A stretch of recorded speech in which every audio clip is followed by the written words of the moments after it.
strategies. Mr. President, in the area of human rights and decolonization, as we look ahead to the future we want, we must picture a world of freedom. One that is free from predominance of colonial rule, persecution, and human rights abuses. In my region, New Caledonia, French Polynesia, and West Papua are still struggling for self-determination.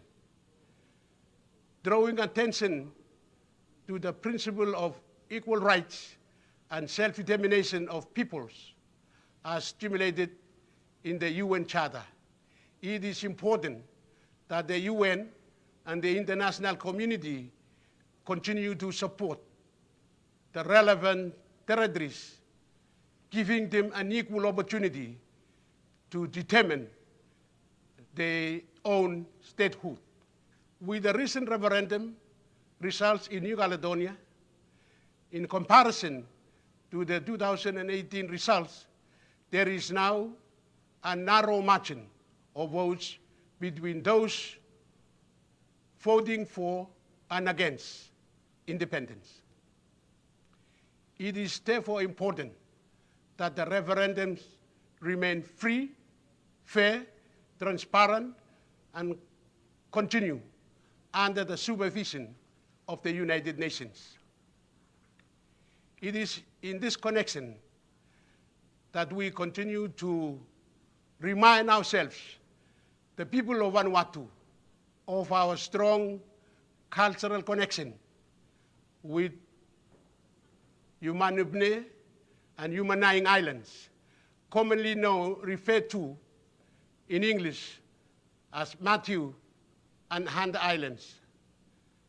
Recognizing the incomplete process for the decolonization of Vanuatu, we hope that the UN-led process draws a clear pathway to achieve peaceful settlement of these disputed islands.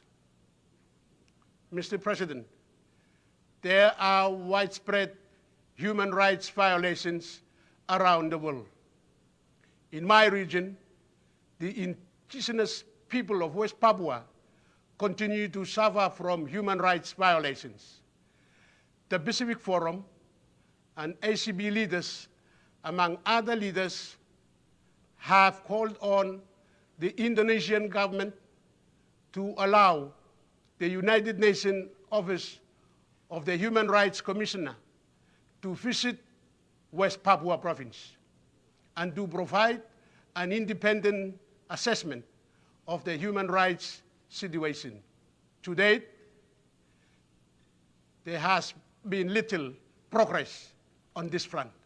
I hope the international community, through appropriate UN-led process, takes a serious look at this issue and address it fairly.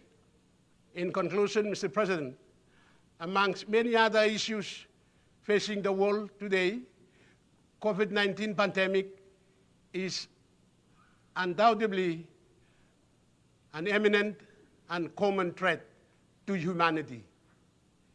To ensure global recovery and building back better together, global cooperation on vaccines is very essential to allow for faster normalization of activity in all countries. The world is only resilient as the least resilient country.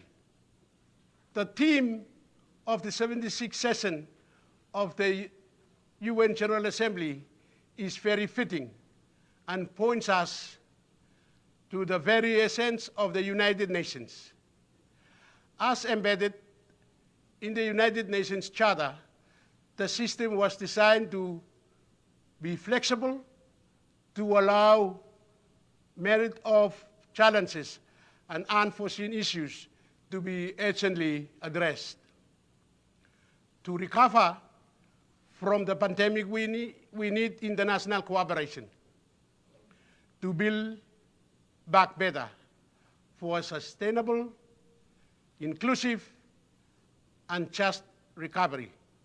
We must leave our differences and disagreement aside and renew our collective commitment to multilateralism.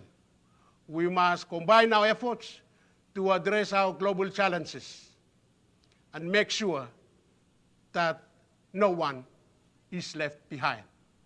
I thank you.